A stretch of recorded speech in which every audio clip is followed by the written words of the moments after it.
सूरत में फर्जी deputy collector का पर्दाफाश। आरोपी हेतल और जितेंद्र पुलिस के हवाले।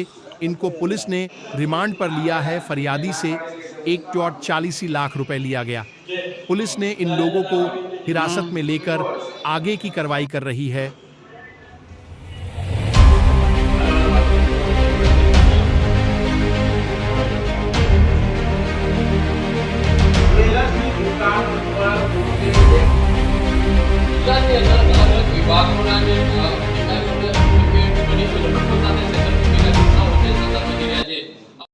સલાબતપુરા પોલીસ સ્ટેશનમાં 2 દિવસ પહેલાં એક ગુનો નોંધવામાં આવ્યો હતો। આ ગુનામાં એક ડેપ્યુટી કલેક્ટર તરીકે પોતાને ઓળખાવી અને છેતરપિંડી કરવાની બાબત સામે હતી, જેમાં પોલીસે વધુ ઇન્વેસ્ટિગેશન હાથ ધર્યું હતું।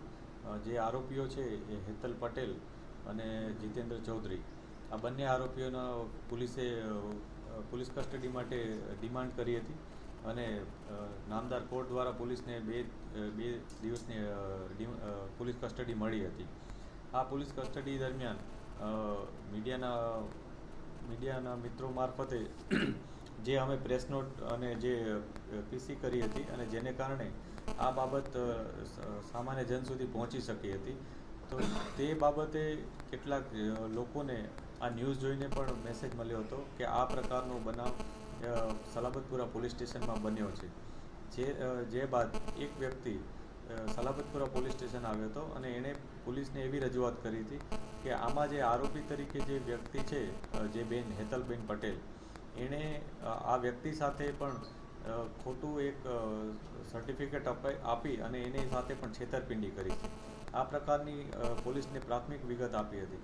ત્યારબાદ પોલીસે એને વધુ પૂછપરછ કરતાં તેણે આ વ્યક્તિએ જણાવ્યું હતું કે પોતે ત્યાં સલાબતપુરામાં નાની લારી ચલાવે છે અને એને એક અન્ય વ્યક્તિ કે જે દાણા ચણાની લારી ચલાવે છે, એ વ્યક્તિએ આવીને એવી વાત કરી હતી કે આ હેતલબેન પટેલ ગાંધીનગરમાં ડેપ્યુટી કલેક્ટરનો હોદ્દો ધરાવે છે અને એસએમસીમાં તે નોકરી અપાવી શકવાની પોતાની એની ક્ષમતા છે અને એ રીતના એ કેટલાક રૂપિયા લઈ અને નોકરી અપાવી શકશે, એ પ્રકારની વાત દાણા ચણાવાળા વ્યક્તિએ આ ભોગ બનનાર વ્યક્તિને કરી હતી।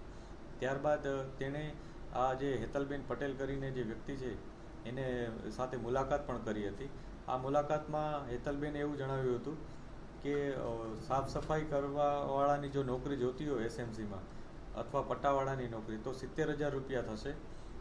કોઈ દબાણ હટાવવાના જે સ્ક્વોડ હોય છે અથવા ટીમ હોય છે એમાં સુપરવાઇઝર તરીકે નોકરી જોતી હોય તો 1 લાખ રૂપિયા થશે અને ક્લાર્કની નોકરી માટે 1.5 લાખ રૂપિયા થશે।